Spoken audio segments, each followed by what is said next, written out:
প্রশ্ন করে ইমাম হোসেন প্রিয় নবীকে। কি প্রশ্ন? কে বড় আর কে ছোট বলো আমাকে, নবী গো বলো আমাকে।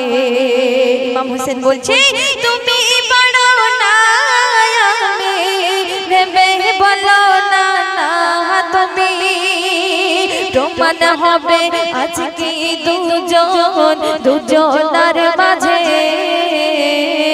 কে বড় আর কে ছোট বলো আমাকে। তো ইমাম হোসেন আমার রাসূলকে প্রথমবার প্রশ্ন করছে। কি প্রশ্ন?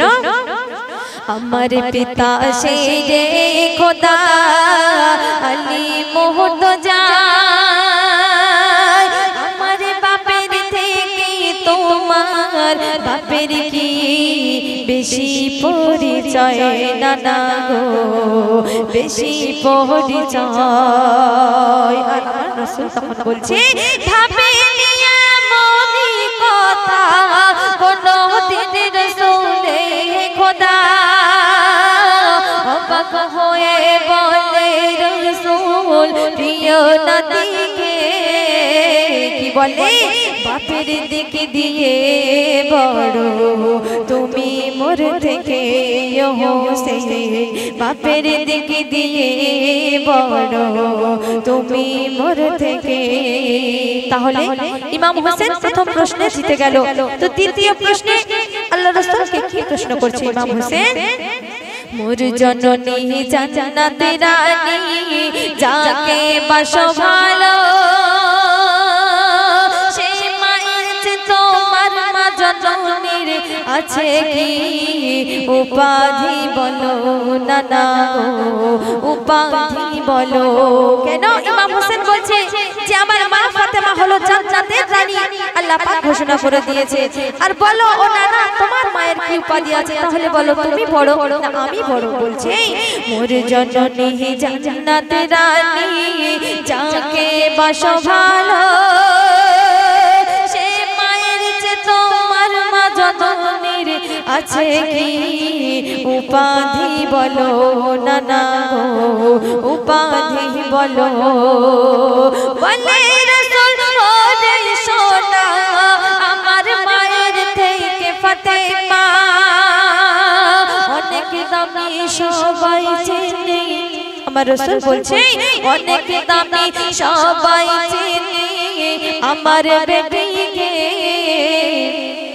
তাই মায়ের দিকে দিয়ে বড় তুমি মোর থেকে হোসেন, মায়ের দিকে দিয়ে বড় তুমি মোর থেকে।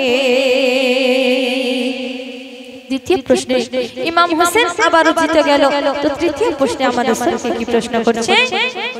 ওহব জোহরি তোমার নানা তার চেনে কয়জনা, বিশ্ব নবী আমার নানার যার চেনে না এমন লোক আছে কি জানাও নানা আমার নেই জানা।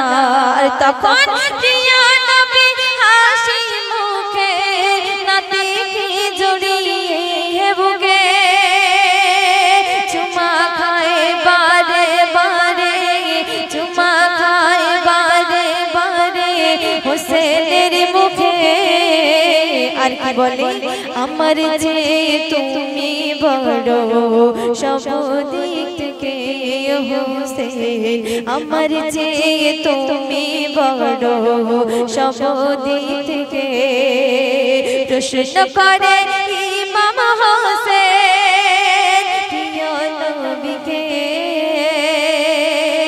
কে বড় আর কে ছোট বলো আমাকে। শেষ কথায় কবি শাহাদাত সাহেব কি লিখছে শুনবেন? কত ভালোবেসেছিল নবী হোসেনকে, যার একটু আঘাত লাগলে গায়ে সেই আঘাত নবী নিজে সয়েছে, মোর নবী নিজেই সয়েছে। বলে কবি শাহাদাত রাসূল